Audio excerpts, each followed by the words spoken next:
तो दोस्तों यार तारीख हो गई है 12 नवंबर की, साथ ही में दिन है शनिवार का। वहीं हिंदी तारीख है कृष्णा चतुर्दशी और महीना चल रहा है माघशीर्ष का। तो आइए बिना देर किए फटाफट से जानते हैं आज की ताज़ा खबरें और मुख्य समाचार। तो ये रही पहली बड़ी खबर, वर्कआउट करते हुए टीवी एक्टर की हुई मौत। 40 साल के सिद्धांत सूर्यवंशी को जिम में आया हार्ट अटैक। सीरियल कसौटी जिंदगी से फेमस हुए थे। जी हाँ, पॉपुलर टीवी एक्टर सिद्धांत वीर सूर्यवंशी का निधन हो गया है। 40 साल के सिद्धांत को बीते शुक्रवार को मुंबई के जिम में वर्कआउट के दौरान हार्ट अटैक आया था। सूत्रों से मिली जानकारी के अनुसार सिद्धांत वर्कआउट करते हुए बेहोश हो गए थे। ट्रेनर और जिम में मौजूद लोगों ने उन्हें होश में लाने की कोशिश की, लेकिन जब उन्होंने रिस्पॉन्स नहीं किया तो तुरंत एम्बुलेंस बुलाई गई। एम्बुलेंस से सिद्धांत सूर्यवंशी को मुंबई के कोकिलाबेन अस्पताल में ले जाया गया, जहाँ 1 घंटे के इलाज के बाद डॉक्टर्स ने उन्हें दोपहर 12:31 पर मरा हुआ घोषित कर दिया। दोस्तों आप नहीं जानते हैं तो आपको बता दें, सिद्धांत सूर्यवंशी कुसुम, कसौटी जिंदगी की, कृष्णार्जुन, जमीन से आसमान तक, इसके अलावा गृहस्थी जैसे कई टीवी शोज का हिस्सा रहे हैं। आखिरी बार उन्हें जिद्दी दिल माने ना शो में देखा गया था।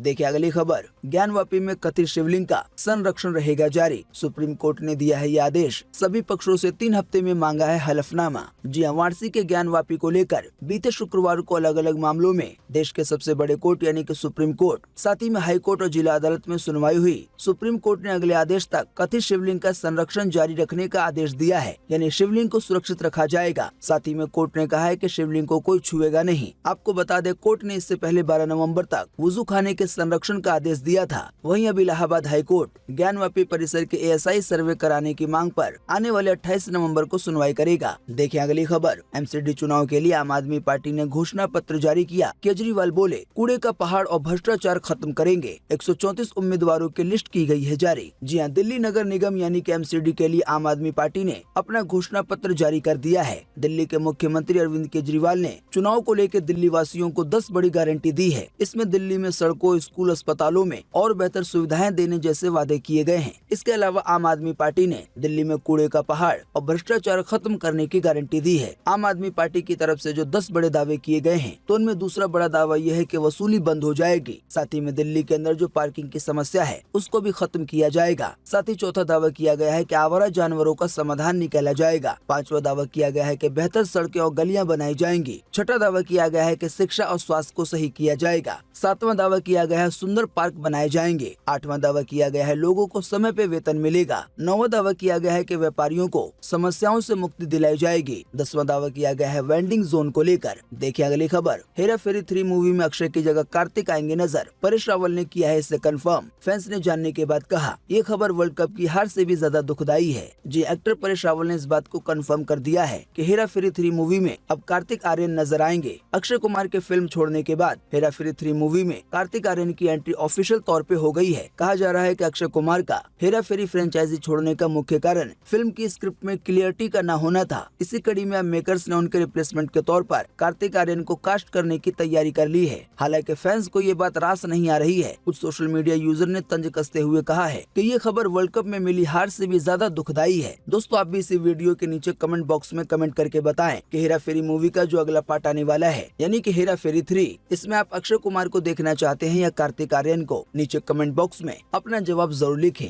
आपके दिए गए जवाब से काफी कुछ पता चलता है। देखें अगली खबर, अब 15 नवंबर को होगा जैकलिन की जमानत पर फैसला। ईडी ने कहा बेल मिली तो देश से भाग सकती हैं। जी, मनी लॉन्ड्रिंग केस में बॉलीवुड एक्ट्रेस जैकलिन फर्नांडिस की जमानत याचिका पर बीते 11 नवंबर को फैसला आने वाला था। हालांकि अभी इसे टाल दिया गया है। कोर्ट ने कहा है कि अब मंगलवार यानी कि 15 नवंबर को शाम 4 बजे इस पर फैसला सुनाया जाएगा। इस केस के सिलसिले में जैकलिन लगातार दिल्ली के पटियाला हाउस कोर्ट पहुंच रही हैं। वो लगातार कोर्ट में सुनवाई के लिए वकील के कपड़ों में आ रही हैं। अभी हाल ही में जैकलिन ने कोर्ट में कहा था कि इस मामले में जांच एजेंसी को मैंने पूरा सहयोग किया है। मैंने खुद इस मामले में सरेंडर किया, लेकिन ईडी यानी कि प्रवर्तन निदेशालय ने मुझे परेशान किया है। हालांकि इस पे ईडी ने कहा था कि जैकलिन फर्नांडिस के खिलाफ हमारे पास पर्याप्त सबूत हैं, इसीलिए उन्हें जमानत न दी जाए। साथ ही ईडी की तरफ से ये भी कहा गया है कि अगर जैकलिन को बेल मिल जाती है तो वो देश छोड़ के भाग सकती हैं। देखिए अगली खबर, राजीव गांधी हत्याकांड के सभी दोषियों को किया गया रिहा। सुप्रीम कोर्ट ने दिया आदेश। जेल से निकलकर नलिनी बोली कि मैं आतंकी नहीं हूँ। जी हाँ, राजीव गांधी हत्याकांड के सभी 6 दोषी बीते शुक्रवार को रिहा कर दिए गए। इससे पहले सुबह सुप्रीम कोर्ट ने नलिनी और RP रविचंद्र समेत सभी दोषियों को रिहाई का आदेश दिया। कोर्ट का आदेश आने के 1 घंटे के बाद ही उम्र कैद की सजा काट रहे सभी दोषियों की रिहाई हो गई। आपको बता दें, सुप्रीम कोर्ट ने बीते 18 मई को इसी केस में दोषी पेरारीवलन को रिहा करने का आदेश दिया था। फिर बाकी दोषियों ने भी उसी आदेश का हवाला देकर कोर्ट से रिहाई की मांग की थी। दोस्तों, आपको बता दें, नलिनी और रविचंद्र दोनों 30 साल से ज्यादा का समय जेल में गुजार चुके हैं। देखें अगली खबर।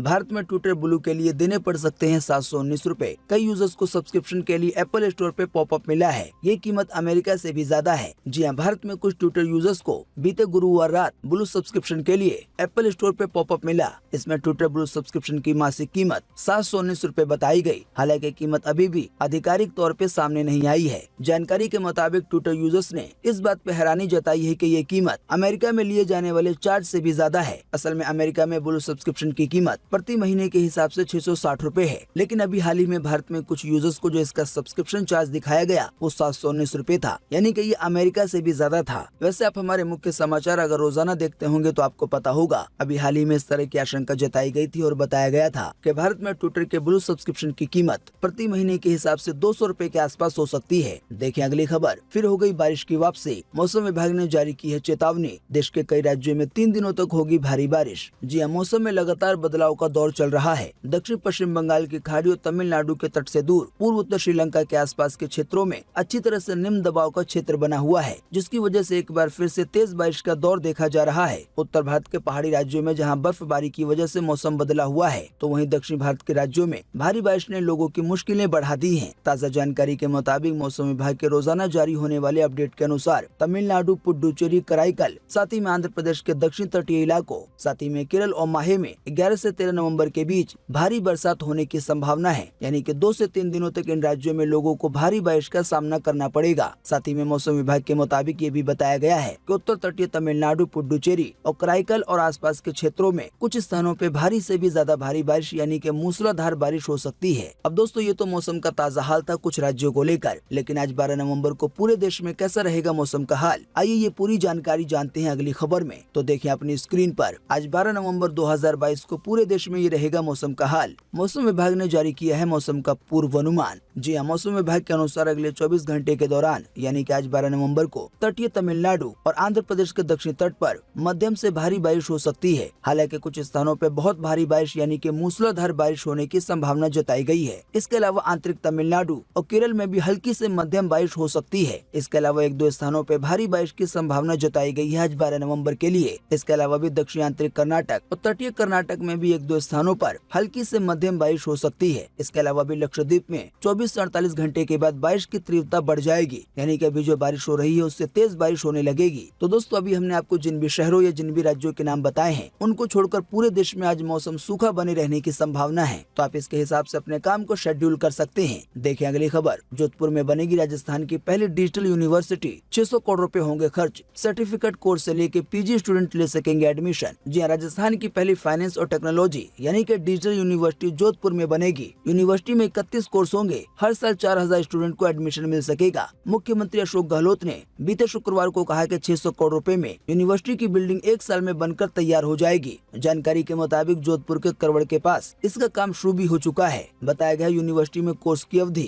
3 से 4 साल की होगी। साथ ही बताया गया सर्टिफिकेट कोर्स से लेकर पीजी तक के स्टूडेंट एडमिशन ले सकेंगे। सभी 4 दीवारी का काम चल रहा है। बताया जा रहा है यहाँ अभी तक 8 करोड़ रुपए का काम पूरा हो चुका है, यानी कि यूनिवर्सिटी की बिल्डिंग बनाने में 8 करोड़ रुपए अभी तक खर्च हो चुके हैं। दोस्तों, जैसा कि आपने जाना, ये एक डिजिटल यूनिवर्सिटी होगी। इसी की वजह से यहाँ पे 4 ऐसे कोर्स हैं जिन पे सबसे ज्यादा फोकस किया जाएगा। पहला है AI यानी कि आर्टिफिशियल इंटेलिजेंस, दूसरा है IoT यानी कि इंटरनेट ऑफ थिंग, तीसरा है MI यानी कि मशीन लर्निंग या कह लें ऑटोमेशन मैन्युफैक्चरिंग। देखिए अगली खबर। अब बदलेगी टीम इंडिया की T20 टीम। हार्दिक बन सकते हैं कप्तान। अश्विन, कार्तिक जैसे सीनियर नहीं दिखेंगे। जी इंग्लैंड से सेमीफाइनल में शर्मनाक हार के बाद इंडिया के T20 स्क्वाड में बदलाव होगा। जानकारी के मुताबिक सीनियर खिलाड़ी T20 टीम से बाहर हो सकते हैं। इस बारे में BCCI के एक सोर्स ने कहा है कि अगले 1 साल में T20 में काफी बदलाव देखने को मिलेंगे। रोहित शर्मा, विराट कोहली, दिनेश कार्तिक और अश्विन जैसे खिलाड़ी धीरे धीरे बाहर हो जाएंगे, यानी कि इन खिलाड़ियों को T20 में खेलने का मौका नहीं मिलेगा। BCCI सूत्र की तरफ से ये भी कहा गया है कि वर्ल्ड कप को देखकर लग रहा है कि T20 फॉर्मेट में कार्तिक और अश्विन का आखिरी मैच सेमीफाइनल ही था। उधर रोहित और कोहली के फ्यूचर का फैसला बोर्ड ने उन पे ही छोड़ दिया है। साथ ही में इसी बीच एक और नई जानकारी सामने आई है जिसमें ये बताया गया है कि T20 टीम के कप्तान हार्दिक बन सकते हैं। दोस्तों आप भी इसी वीडियो के नीचे कमेंट बॉक्स में कमेंट करके बताएं कि इंडिया की जो T20 की टीम है, आपकी राय से उसमें बदलाव होने चाहिए या नहीं, और अगर बदलाव होने चाहिए तो किस तरह के बदलाव होने चाहिए। आप अपनी पर्सनल राय और जवाब इसी वीडियो के नीचे कमेंट बॉक्स में लिख सकते हैं। देखिए अगली खबर। टीचर ने बच्चों को पीट पीट के छिपकली वाला खाना खिलाया, 200 छात्र हो गए हैं बीमार, कहा बैगन है चुपचाप खाओ। जी हाँ, बिहार में भागलपुर के एक स्कूल में मिड डे मील खाने के बाद 200 बच्चे बीमार हो गए हैं। बच्चों ने खाने में छिपकली होने की शिकायत की तो टीचर ने पहले उन्हें डांट कर कहा छिपकली नहीं है, ये बैगन है। जब बच्चों ने खाने से मना किया तो टीचर ने पीट पीट के उन्हें खिलाया। जानकारी के मुताबिक ये पूरा मामला मददपुर गाँव के मध्य विद्यालय का है। देखिए अगली खबर। 3 साल की सजा, 6 साल चुनाव नहीं लड़ेंगे, फिर उम्र हो जाएगी 80 के पार। आजम खान को लेकर अब ये सवाल उठ रहा है कि क्या उनका राजनीतिक करियर हो गया है खत्म। जी हाँ, उत्तर प्रदेश की राजनीति में अपनी अलग हनक रखने वाले मोहम्मद आजम खान के राजनीतिक करियर पे विराम लगता दिख रहा है। जिस उम्मीद और भरोसे के आसरे उन्होंने सुप्रीम कोर्ट का दरवाजा खटखटाया था, अब वो टूट गया है। अभी हाल ही में बीते गुरुवार को रामपुर सेशन कोर्ट में MP MLA कोर्ट के फैसले पे स्टे लगाने वाली याचिका पे सुनवाई की गई। याचिका का मकसद आजम खान के राजनीतिक करियर को बचाए रखना था। MP MLA कोर्ट की ओर से हेट स्पीच केस में आजम खान को 3 साल की सजा सुनाई गई है। इसके बाद रामपुर प्रशासन ने कोर्ट का आदेश मिलने के बाद जनप्रतिनिधित्व अधिनियम के तहत उनकी सदस्यता समाप्त होने से संबंधी रिपोर्ट विधानसभा सचिव को भेजी। विधानसभा सचिवालय की ओर से रामपुर सदर विधानसभा सीट को रिक्त घोषित करने की अधिसूचना जारी कर दी गई। आसान सी भाषा में कहें तो आजम खान को विधायकी से हटा दिया गया। अब इस मामले में चुनाव आयोग ने भी आने वाले 5 दिसंबर को आजम खान वाली सीट पे चुनाव और 8 दिसंबर को मतगणना का ऐलान कर दिया है। तो इन्हीं सब कारणों के कारण कहा जा रहा है कि 3 साल की सजा काटने के बाद कुछ ऐसा कैलकुलेशन बन जाएगा कि आजम खान 6 साल तक चुनाव नहीं लड़ सकेंगे। साथ ही में इस दौरान उनकी उम्र 80 के पार हो जाएगी। देखिए अगली खबर। स्कूटर के बाद अब इलेक्ट्रिक मोटरसाइकिल की तैयारी कर रहा है ओला। आइए बताएं अधिक जानकारी। जी हाँ, ओला इलेक्ट्रिक ने हाल ही में देश के इलेक्ट्रिक 2 व्हीलर स्पेस में अपना पहला कदम रखते हुए इलेक्ट्रिक स्कूटर लॉन्च किया था। ताज़ा जानकारी के मुताबिक अब कंपनी बाजार में अपने पहले इलेक्ट्रिक मोटरसाइकिल को उतारने की तैयारी कर रही है। बताया गया इस बात के संकेत कंपनी के CEO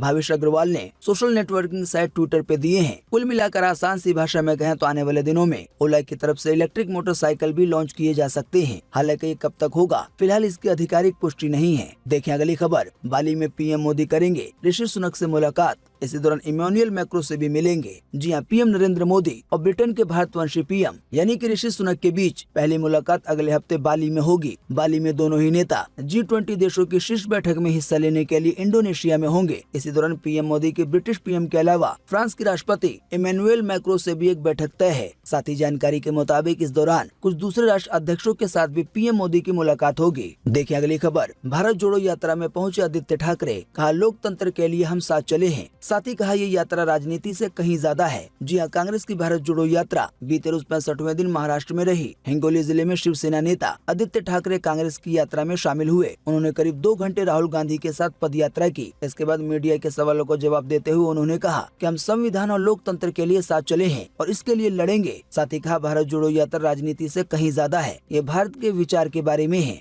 देखिए अगली खबर। SBI के क्लर्क भर्ती प्रारंभिक परीक्षा होगी आज से। आइए बताएं अधिक जानकारी। जी हाँ, भारतीय स्टेट बैंक यानी कि SBI आज शनिवार 12 नवंबर 2022 से SBI क्लर्क 2022 प्रारंभिक परीक्षा आयोजित करने के लिए पूरी तैयारी कर चुका है। बैंक की ओर से उम्मीदवारों के लिए परीक्षा संबंधी विशेष दिशा निर्देश जारी कर दिए गए हैं। परीक्षा में भाग लेने के लिए महत्वपूर्ण दिशा निर्देशों की जाँच कर सकते हैं। भारतीय स्टेट बैंक क्लर्क भर्ती 2022 की परीक्षा देश भर में कंप्यूटर आधारित मोड पर होगी। आपको बता दें SBI 12, 19, 20 और 25 नवंबर 2022 को उम्मीदवारों के लिए प्रारंभिक परीक्षा आयोजित करेगा। परीक्षा के दिन उम्मीदवारों को अपने संबंधित हॉल टिकट के साथ साथ सरकार द्वारा जारी एक अन्य वैध फोटो पहचान प्रमाण परीक्षा केंद्र पे लेके जाने की आवश्यकता होगी, यानी कि जैसे आधार कार्ड वगैरह। बाकी ज्यादा जानकारी के लिए आप इससे जुड़ी जो ऑफिशियल वेबसाइट है वहाँ पे विजिट कर सकते हैं। देखें अगली खबर। एक्शन हीरो का ट्रेलर हुआ रिलीज। जबरदस्त एक्शन करते नजर आए आयुष्मान खुराना। ये मूवी 2 दिसंबर को सिनेमा घरों में होगी रिलीज। जी हाँ, बॉलीवुड एक्टर आयुष्मान खुराना की much awaited film action hero का ट्रेलर रिलीज हो गया है। इस मूवी में आयुष्मान के साथ जयदीप अहलावत भी अहम किरदार में है। इस फिल्म में जयदीप विलन के रोल में है, जो हीरो आयुष्मान खुराना की जान के पीछे पड़ा हुआ है। आपको बता दें एक्शन हीरो मूवी को अनिरुद्ध अय्यर ने डायरेक्ट किया है। ये उनकी बतौर डायरेक्टर डेब्यू फिल्म है। वहीं आनंद एल राय और भूषण कुमार इसे प्रोड्यूस कर रहे हैं। जैसा कि हमने आपको बताया, ये मूवी आने वाले 2 दिसंबर को सिनेमा घरों में दस्तक देगी, यानी कि रिलीज होगी। तो दोस्तों, आज 12 नवंबर 2022 की यही मुख्य समाचार और बड़ी खबरें थी। उम्मीद करते हैं इससे आपको काफी कुछ जानकारी मिली होगी। हम बस इसके बदले में आपसे इतना ही चाहते हैं कि आप इस वीडियो को लाइक कर दें और शेयर कर दें, क्योंकि आपका लाइक और शेयर करना ही होता है हमारी मेहनत का फल। वीडियो देखने के लिए आपका बहुत बहुत धन्यवाद। Thanks for watching.